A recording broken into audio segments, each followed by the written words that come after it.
because I have none other than the biggest Punjabi rapper in the world, Bohemia, live on the line from California. How are you, sir?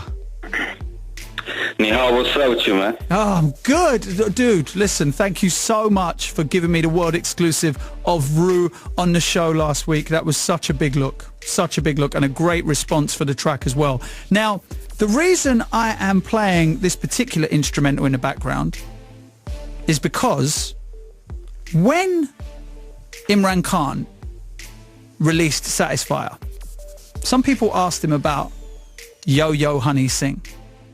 And he said he'd never heard of Yo-Yo Honey Singh. And I interviewed him and I said, well, he's that Punjabi rapper, right? The Punjabi, he's supposed to be, so he says, he's the biggest rapper in the Punjab. And Imran Khan said, no, dude, that's Bohemia. I thought that was Bohemia. And then your fans got hold of that. And my Twitter timeline went nuts, Bohemia. Nuts. I mean, it was like I got schooled. I must say I love the beat. You chose a nice beat. Yeah, this beat is sick. Have it in the background. It's a nice head bopping track. Well, it's Imran Khan, Amplifier. So tell me, okay, because it's quite interesting actually, because it's almost like the difference between a kind of Jay-Z and a Pitbull, right? With Yo-Yo Honey Singh being Pitbull and you being Jay-Z. I'm sure that's not a comparison you would hate. I think in terms of what I do, I came on with a very poetic background. I'm a big fan of Mirza Ghalib. Mirza Ghalib is it's a few 100-year-old poet. A lot of us that are familiar with Urdu poetry and Persian poetry are kind of familiar. He's sort of a Shakespeare of our culture. So I'm inspired with Mirza Ghalib. I'm inspired by poets like Faz Ahmad Faz. I'm inspired by a lot of poetry that you would hear in a lot of ghazal music or even qawwali music, sung by Nusrat Fateh Ali Khan. So the lyrical content, I mean, essentially what you're saying is lyrical content is very, very important for you, the power of words. I mean, the first record, Vich Pade Sande, which, wow, I played when I first started at Radio 1. So you and I journey has gone along parallel journeys you and I have been on. You, of course, being successful, me less so, much less so. And it's interesting that you talk about lyrical content. So tell me about Rue. Tell me about the lyrical content. It's really cool to be back on your show, man. Bitch for this there was such a beginning. It was a starting, and from there to where I'm at now is a. As a matter of fact, I'm speaking with a couple of guys that are writing a book, and it's going to be the whole journey is going to be part of that. But I think as far as my music is concerned, I have a very lyrical approach to it, and I think my production also sets apart. If you notice, I like to produce beats, or I like to work with producers also that sort of go along with the same style of delivering the genre of music. I'm sticking to hip-hop. Hip-hop is what I learned when I moved to California at a young age, and that's what I'm doing. And I think I know the interview you're talking about. I believe in my timeline also kind of got hit by that when I did that.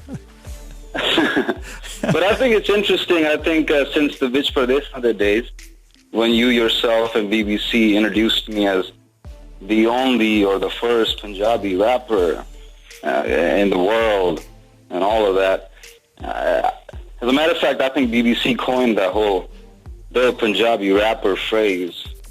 I don't think it was used before that. Now it's I think it's used rather loosely. Yeah. And I think it's, I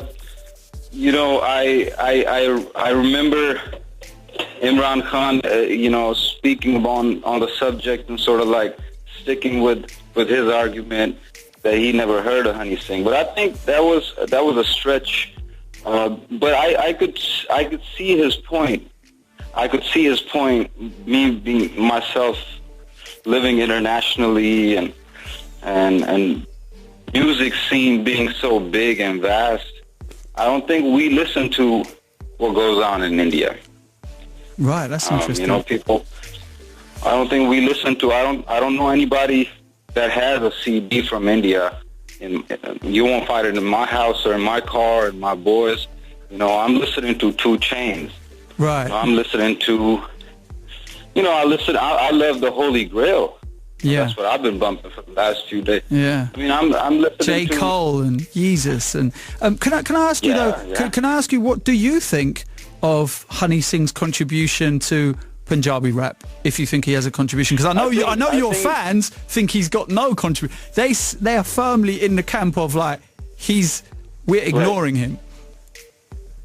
No, I love it. I think he's making some great fun party music. Myself like to listen to party music that comes out of, you know, the whole, you know, when you're in a club or you're at a party or you know you're dancing or you know, that kind of environment calls for fun music. So that's what you would bump. You know, you would listen to light, fun music. You would listen to nonsense music that you would party to.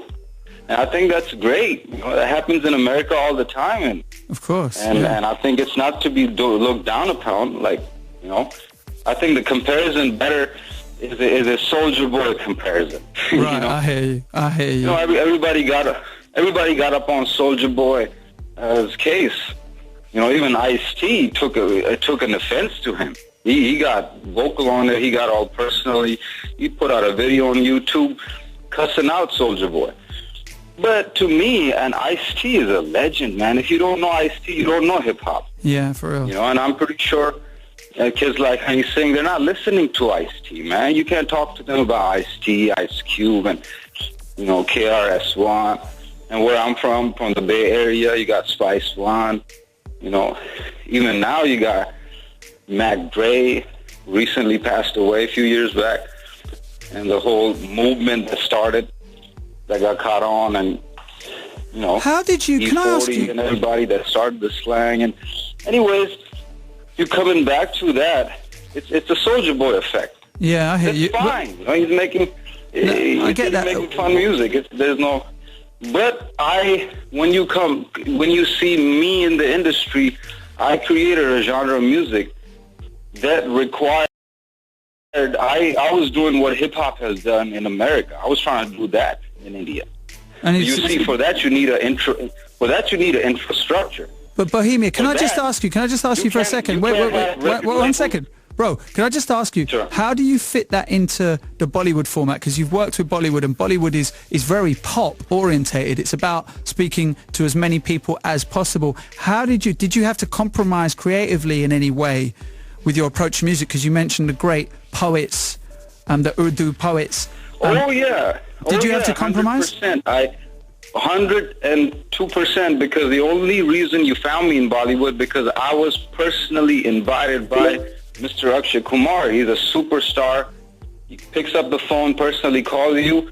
You get your ass up and you do it, bro. Yeah. Real talk. Yeah. He's a That's a legend, calling you on the phone going, bro, I'm sending you a first-class ticket. You're going to stay in Fairmont Hotel, and you're going to walk the red carpet, and you're going to have some work need you to do.